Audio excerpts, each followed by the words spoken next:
Both of your parents are on our side. Besides, they won't be around much longer anyway." At those words, my hands froze. "Seriously, are you going to do it?" "Do it?" That sounds so sinister. "It's an accident, an accident." My elder son and his wife were discussing so intently that they didn't even notice I was there. Then, the wife of my younger son said to me, "Call the police right now." At her words, I hastily called the police. My name is Kathy, and I turned 71 last month. I have spent 50 years as a homemaker with my husband. Thankfully, it's been a joyful journey. We have been blessed with 2 sons. It seems ordinary, but I think it's truly a blessing. My husband John is the second-generation owner of a small wholesale company. His father founded the company, and John took over 20 years ago. Thanks to our loyal customers, the business is thriving. Now my sons are also working for his company, each as managing directors. My elder son, Tom, graduated from a prestigious domestic university. He has always been an excellent student, earning praise from his classmates' mothers. Every time I attended a school event, I was so proud. He continued to study diligently through college and graduated with first-class honors. Afterward, he joined the company that was then managed by his grandfather as president. Although he was overly serious and had trouble interacting with women, which was a worry. About 10 years ago, he brought home a lovely woman a year his junior. From what I heard, she didn't come from a very wealthy family, but she always smiled at me and never forgot to bring a gift on my birthday. Living nearby, she would often say, "I made too much food," and bring over some of her cooking. She seemed like a smart, kind, and considerate woman. Although they haven't been blessed with children, I have always adored this couple. The problem is with my younger son. My younger son, Chris, wasn't as academically inclined as Tom. However, he was popular with girls and constantly brought different girls around during his university days. He barely passed his courses and managed to graduate. But he rebelled against joining the family business and got a job at a regular company instead. There he met Katie, a woman of the same age, and they got married. Unlike Tom's wife, Jessica, Katie was unfriendly and kept her interactions with us to a minimum. She was proper, always gave us gifts on anniversaries, and visited during long holidays. However, it seemed she preferred to keep a distance from us. She even bought an apartment in the next town over, not wanting to live too close to our home. Most of all, her detached manner of speaking made her hard to warm up to. After working for about 10 years, Chris resigned and joined my husband's company. However, his free-spirited nature, both John and Tom are having a tough time dealing with it. Even so, as a parent, I still find my sons endearing. I hope that both Tom and Chris will continue to work hard for the company in the future. One day, I went shopping alone. Spring is just around the corner. I was looking for an outfit to wear for the company's upcoming ceremony. Though I'm officially a homemaker, I'm also nominally a board member. I rarely go to the office, but I do some work from home, and preparing gifts for clients and socializing with their wives are among my duties. One of my annual duties is attending the ceremony. I headed to my favorite clothing store in the department store. That's when I saw a figure that looked familiar. Jessica. She looked similar. But no, she was walking with a man. Tom is at work. Thinking it must be someone else, I was still curious about the two of them. They entered a luxury brand store. I felt relieved. I knew I had the wrong person. Jessica is supposed to be frugal. I have never seen her with branded items before, and both Tom's and Chris's salaries are no different from ordinary executives. They probably couldn't afford luxury brands except maybe on special occasions. Tom wouldn't say so, but Chris has complained to his father several times, saying, "The pay is too low, I can't buy anything." I should have never switched jobs. With a child, Chris probably has even less financial leeway. Anyway, it's unlikely for Jessica, a full-time homemaker, to be visiting such a high-end brand store. I felt a bit silly for my misunderstanding. Finding the situation somewhat funny, I left the place. And then, our company held the ceremony. This year, we welcomed 1 mid-career hire and 3 new graduates. It's not a very large company, but we hire about this many employees every year. This year's hires were all from the countryside. And I hope they will stay with us for a long time as I watch the ceremony conclude without incident. The real issue came afterward. Heading to the president's office, I found Chris and John arguing. "Something's off, Dad. You must be up to something." Chris was red-faced and confronting John aggressively. Tom was nervously trying to calm Chris down. "What's going on?" I asked, alarmed. "The accounts are all wrong," Chris yelled. "The accounts?" I had no idea what he was talking about. I asked for more details. Chris insisted that there was something suspicious about the numbers. "You're embezzling, aren't you?" John shouted back. "Don't be stupid. That's why these clueless second-generation presidents." "What do you mean by that?" The argument between John and Chris seemed to escalate. "Enough." At that moment, Tom's angry voice filled the room. "I'll look into the numbers. Both of you, cool it down. We shouldn't have discussions like this at the company, it could unsettle other employees." Tom said this to them. Indeed, the elder son is reliable.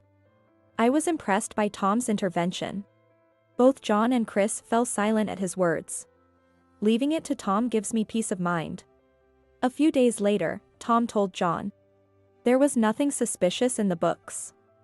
However, there was one case of a double payment. I've contacted the party involved. And they've agreed to apply it to next month's account. It was probably that which made Chris suspicious. It's good he noticed, it helped us catch the mistake. John was impressed by Tom's words. Indeed, Tom's intelligence in handling misunderstandings is commendable. I sometimes wonder how I ended up with such an outstanding son. After the busyness of April and this parent-child fight settled down, John and I came to dinner. It had been a while since we dined just the two of us. We splurged a little, opting for a course meal at the region's top luxury French restaurant, which had earned a Michelin star. The glittering meal was a delight to behold. Soon, it'd be nice if Tom and Chris could afford to bring their families to a place like this. We should think about their salaries. I mentioned to John while enjoying our meal. Well, maybe for Tom, but it's still too soon for Chris. John replied. But Chris has 3 kids, and he keeps saying his salary is too low. If he worked as hard as Tom, I'd consider it. John said, laughing off the conversation. Oh, come on. I replied, somewhat exasperated. After enjoying all the courses, our stomachs were nearly full. The dessert will be served last, said the waiter, who then took our drink orders and left. John also seemed satisfied as he sipped his coffee. Oh, a call. I'll be right back. Hurry back, the dessert will be here soon. John checked his phone and stood up. Left alone, I sipped my coffee in the quiet room. A quiet atmosphere. I can't help but hear the voices coming from next door. Come on. The voice was loud. At the same time, it sounded familiar. Calm down. I'm just saying let's wait and see. It was Tom. The earlier voice must have been Jessica. I wondered if they were here celebrating an anniversary or something today. Realizing they were coincidentally in the next room made me happy. I decided to wait for John to return so we could greet them together. They would surely be surprised to see us here. I waited quietly for John. I hadn't intended to eavesdrop, but the familiar voices of the two were clearly audible. What good will waiting do? I didn't expect Chris to notice. Well, not just audible, their voices were quite loud. Fortunately, this room was the second to last at the back. Tom's and Jessica's voices, emanating from the deepest room, shouldn't reach anywhere but here. It's fine since it's us, but if it were someone else, it would certainly be troublesome.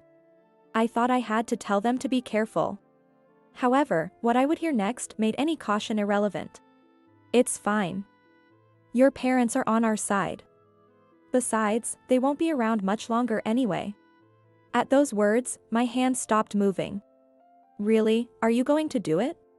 Going to do it? That sounds so sinister. It's an accident, an accident. They were talking so earnestly that they didn't realize I was here, or that their voices could be heard in the next room.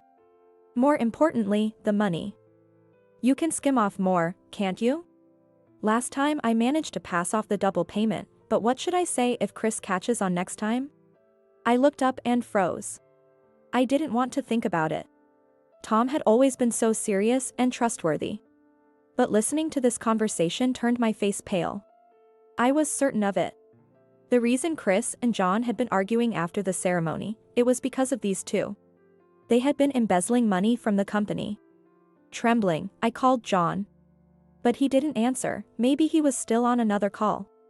I needed someone reliable, so I dialed again. Hello? This person answered immediately. Chris? Where are you?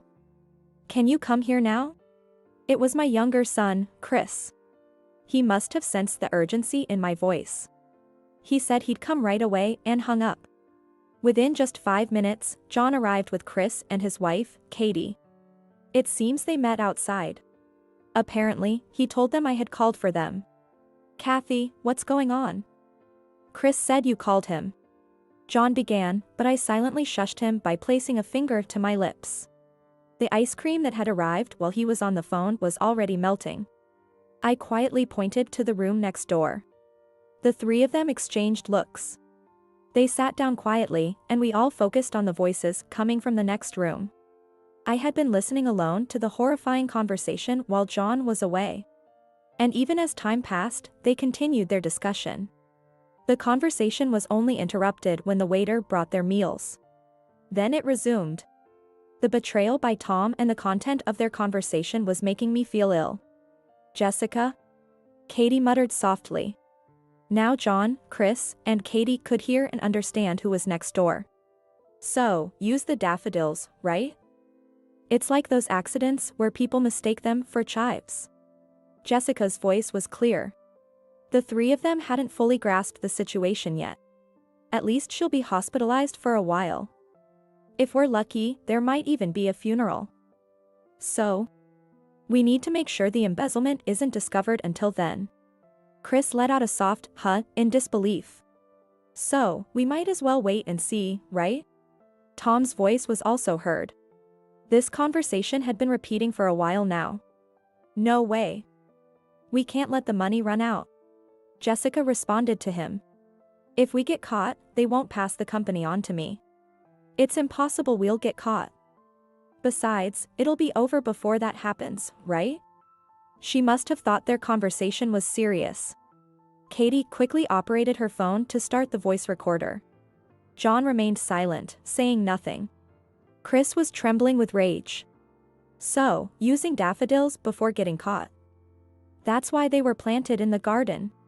Yes, exactly. I've also been preparing meals and sending them over. Since they like my cooking, they won't suspect if it tastes a bit off. They'll just think I made a mistake. I understood their plans and their hidden faces all too well now. What should it be? Maybe a chive omelet? They'll need to eat plenty. I wonder how much insurance they have on them? Jessica's voice was cheery, followed by loud laughter. Knowing Dad, he's definitely got a hefty policy. Finally, I might become the president. It was worth obeying them all this time. Tom's voice was triumphant. Angered, Chris stood up. John said nothing to stop him. Stop. It was Katie who intervened. Why? I asked her, incredulously. She is unfeeling. Perhaps she feels detached because she has never had a close relationship with us. But Katie replied calmly. If we storm in now, it'll just play into their hands. They'd likely convince you guys. John and I fell silent. So what should we do? They're planning to poison Mom and Dad. Chris exclaimed. Katie responded. It's okay. I've got evidence. So please, call the police right away. I hesitated. Calling the police seemed like an extreme step. This is a clear case of embezzlement, and they are putting you two in danger. It's a crime. If we don't act, you might. Katie's words made me realize the gravity of the situation. We could be in real danger. The thought made me shudder. I hurriedly called the police.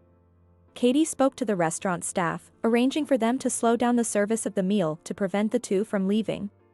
And she also apologized for the inconvenience. Without her, Chris and John, driven by anger, might have barged into the next room, and I, drained of courage, might have let the two of them go unpunished. Soon, the sound of a police siren was heard.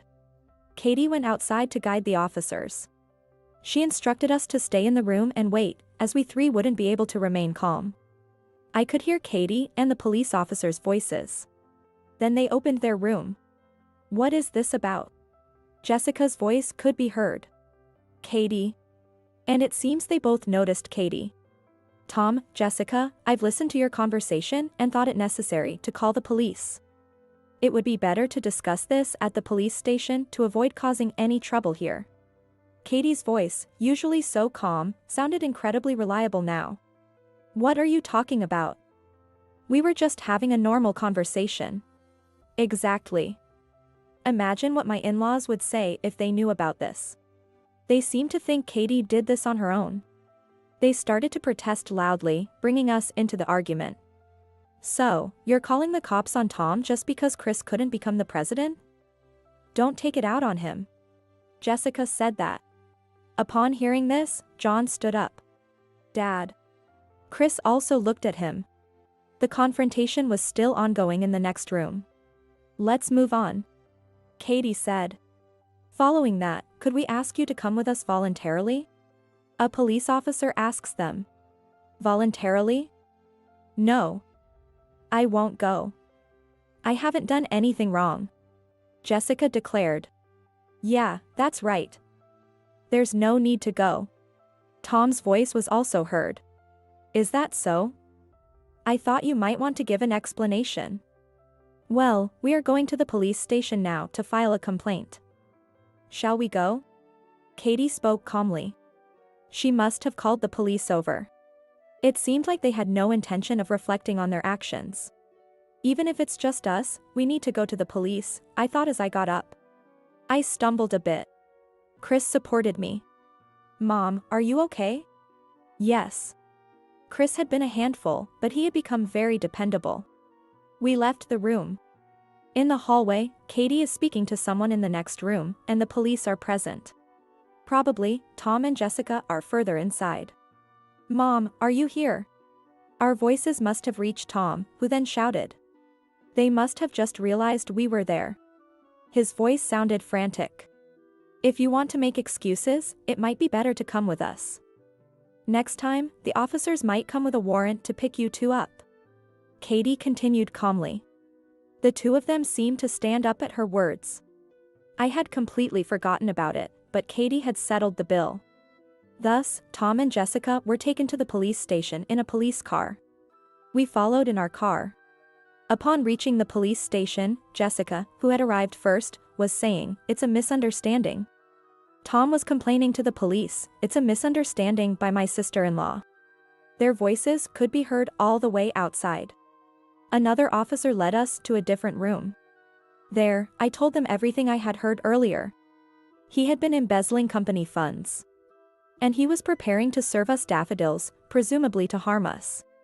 As I spoke, the frustration overwhelmed me and I broke down crying. The police officer was very considerate towards me. John put his arm around my shoulder. "Please look into the details of the damage to the company tomorrow and file another damage report summarizing the acts of embezzlement and the amount of damage." Chris responded to the police officer's statement. "What I can't forgive is their attempt to put my husband's parents in danger," Katie said firmly. I was touched that she was so angry on our behalf. The police officer explained. Since no action was taken, they cannot arrest for attempted crimes. However, it seems they could be arrested on conspiracy charges based on a recording of their conversation that Katie had made. They had actually prepared the daffodils as poison and had been providing us meals to lower our guard up until now. The photos I had taken of Jessica's cooking also turned out to be evidence. I didn't intend for them to be used like this, but it's interesting how they ended up being useful. Talking with the police and hearing Katie's voice, my sadness was gradually replaced by rising anger. They must be arrested and made to reflect on their actions. But more than that, I felt increasingly betrayed by my elder son and his wife, whom we had cherished and loved. I thought they deserved to see hell. I was terrified by my own thoughts. As a parent, thinking this way might mean I am failing. But perhaps as a parent, it's natural to feel this way. Katie and Chris decided it would be best if we didn't see Tom and Jessica. John was too angry to even consider seeing them, and I feared I might forgive them if I saw their faces. That's not true. I'm quite angry too. Yet, it's also true that I might forgive them if they apologized. We left the rest to Chris and Katie and went home. It seems that Katie's mother came to visit, and the grandchildren were left with her. That's why she told us not to worry and to rest. I was very grateful for that. The next day, the police contacted us. It seems the two of them denied everything. However, Chris quickly uncovered the facts and amounts related to the embezzlement. Unbelievably, starting from their first year of marriage, over the past 10 years, they had embezzled nearly $200,000. Taking a few thousand each month and sometimes even larger amounts. Hearing this made everything go dark before my eyes. To think I had been deceived for so long.